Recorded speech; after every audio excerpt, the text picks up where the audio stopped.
Mr. Speaker, this morning I rise as Minister with responsibility for persons with disabilities to acknowledge the recognition of the United Nations International Day of Persons with Disabilities, which was proclaimed by the United Nations in 1992 and has been observed around the globe each year on the third day of December. Mr. Speaker, this day of acknowledgement aims to raise awareness and promote understanding about the challenges faced by persons with disabilities, while also advocating support for their dignity, their rights, inclusivity, and their overall well-being. The International Day of Persons with Disabilities provides an opportunity for the government, the corporate sector, private organizations, communities, all of us to join together and demonstrate collaborative action for the integration of persons with disabilities in every aspect of political, social, economic, and cultural life within the Bermuda community. Mr. Speaker, I believe that this is possible with sustained purpose and intention.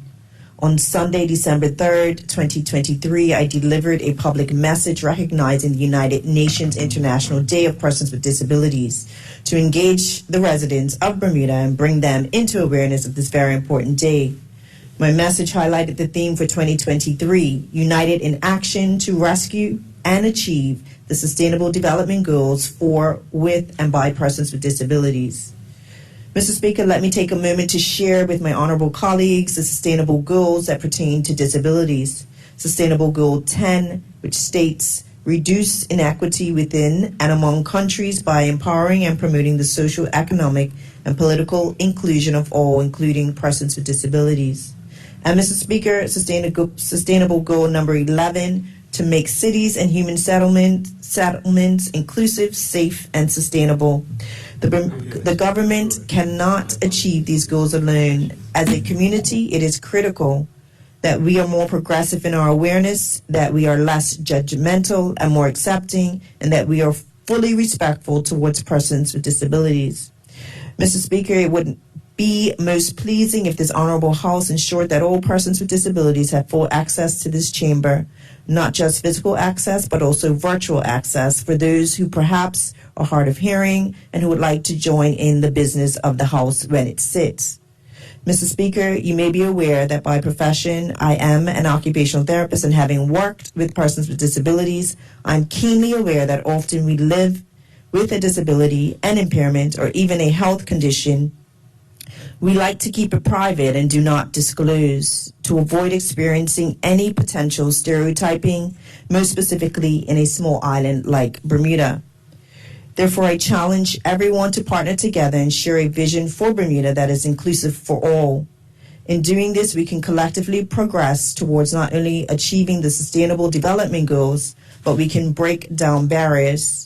We can challenge stereotypes, and we can create a Bermuda where persons with disabilities can fully participate and thrive.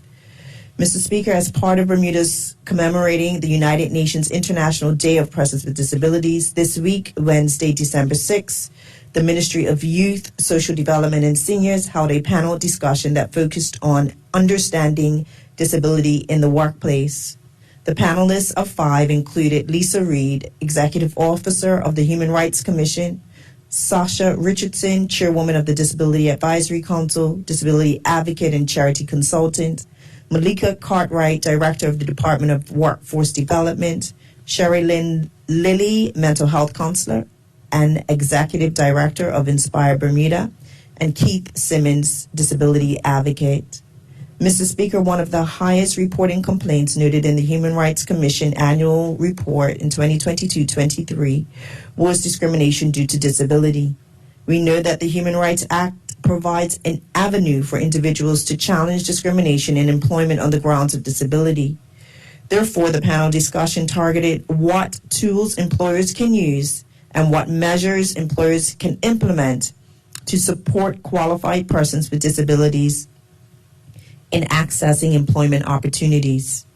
The panel members emphasized that employers should not be afraid to hire persons with disabilities, but to reach out to their human resource professionals, review their hiring practices, and ensure that there is access to reasonable accommodation. Mr. Speaker, it is important that the hesitancy and fears to hire persons with disabilities are alleviated and employers are equipped to know how to integrate disability into the workplace. The 5 panel members shared a wealth of knowledge, information, experience, and key tools for employers to be supportive in the workplace. The panel discussion was enhanced as 2 of the panel members with disabilities shared experiences of how they had to advocate for their self in the workplace.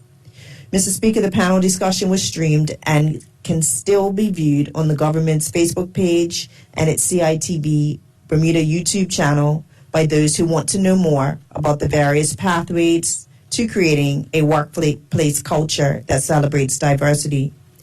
Mr. Speaker, let me shift to state that that Bermuda requires a centralized repository for the collection of accurate and current data on persons with disabilities.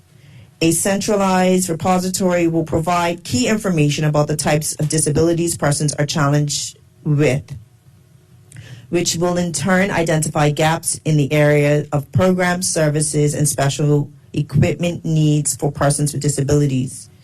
The Ministry of Youth, Social Development, and Seniors is currently progressing the development of a National Disability Register, which will be a first for Bermuda.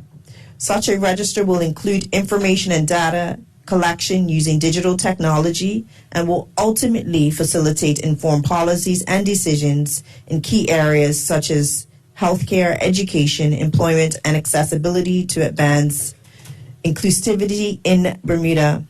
Mr. Speaker, to ensure a quality disability register aligned with international best practices and standards, the ministry sought technical support from the United Nations Development Program Country Office in Jamaica. In October this year, we met with representatives of UNDP and discussed introducing a National Disability Register and undertaking a needs assessment for the development of an app to be used by persons with disabilities. The UNDP subsequently established a meeting for ministry technical officers to meet with the members of Jamaica Council for Persons with Disabilities, as Jamaica had already developed, launched, and maintained a National Disability Register. The meeting was valuable and insightful in providing a path for the establishment of a disability register for Bermuda. The UNDP office also extended financial support for developing the Bermuda project. Mr. Speaker, this is good, essential work.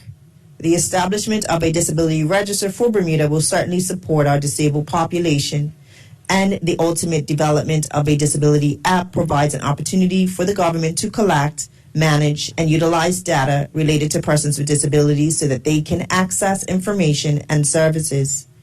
Empowering persons with disabilities through accurate data representation is crucial for promoting and encouraging their active participation in society.